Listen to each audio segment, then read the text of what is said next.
If you're struggling to grow roses, then this is the video for you. Here is my 3-step method for taking care of roses. Do this in early spring and you will have gorgeous, beautiful blooms all year round. So let's get started. Here is all the equipment you're going to need.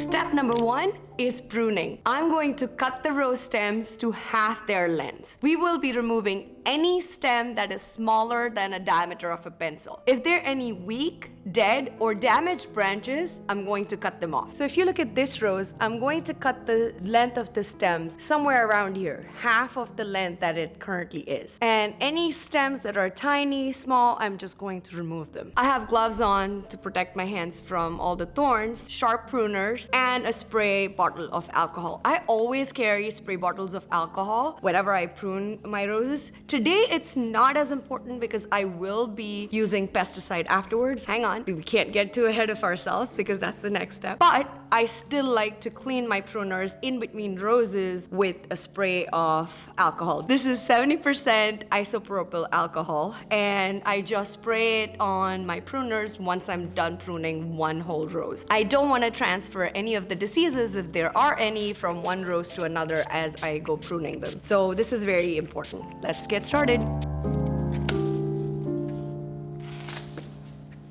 The other thing I'm also going to start doing is looking for nodes. This is a node right here, and I'm going to cut it right above the node. So when the next branch comes out, it will come out of that node.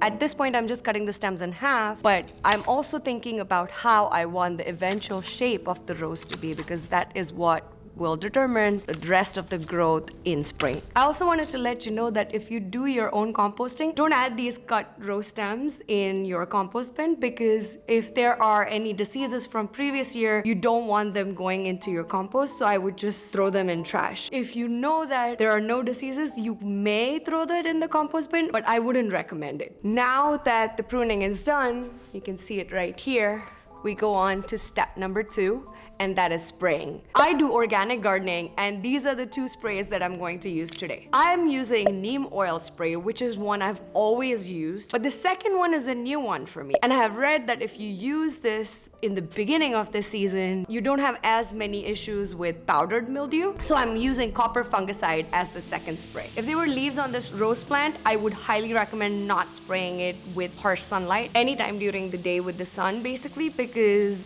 the leaves would just burn and fall off. If you're doing a neem oil spray on a plant, for example, if I have to do it on my citruses, I would actually do it at the end of the day where the sun has gone down and it cannot burn the leaves of the plants, because as we can see, there are no leaves left on the rose. It's fine to spray it with the neem oil spray and also the copper fungicide right now. But otherwise, if you're spraying it on a healthy plant with leaves, I would recommend doing it in the evening. If you're enjoying this video, don't forget to hit the like button, because it helps a lot with the YouTube algorithm, and more people can see this, and then more people can have gorgeous, beautiful roses in their garden. And don't forget to subscribe, because I'm going to be making a lot more gardening and photography tutorials this year. I am super excited about my garden this year, and I can't wait to share it with all of you. Step number 3 is going to be to fertilize. I had read about alfalfa pellets being really good for roses, but never got a chance to try them. And so this year I want to start the fertilization process with these pellet, because they will start degrading over a course of time and keep fertilizing the roses over a longer period of time. Once I start seeing shoots, I will start doing my regular fertilization method, and I'll do a separate video on that. But today I'm only going to be using the alfalfa pellets. You can also use alfalfa meal instead of the pellets if you cannot find the pellet. Just make sure if you buy the pellets, they do not have any additives in them. Usually they are used as a feed for horses, and sometimes they have additional binding agents that are used. And just make sure none of the pellets actually have those binding agents. They should be as clean as possible. I will also make sure I'll add links to all these products in the description down below. Also, if you have any questions, feel free to comment below and let me know, because I would be more than happy to answer your questions about this. I'm going to add about 2 handfuls of the alfalfa pellets right around the base of the plant. Just make sure it's mixed with the soil, because if there are pests around you and there are rodents, you don't want the rodents to get to it. It can be quite a nuisance, so just make sure it's buried a little bit under the soil. I will be sure to make an update video for the roses. This is how they looked like last year. I have enjoyed having them so much because they have bloomed so beautifully last year. So I'm really excited about them for this spring. And I hope I get to enjoy a whole lot more roses again this year. I hope you had fun with this video. Happy gardening and have an amazing day. Bye-bye.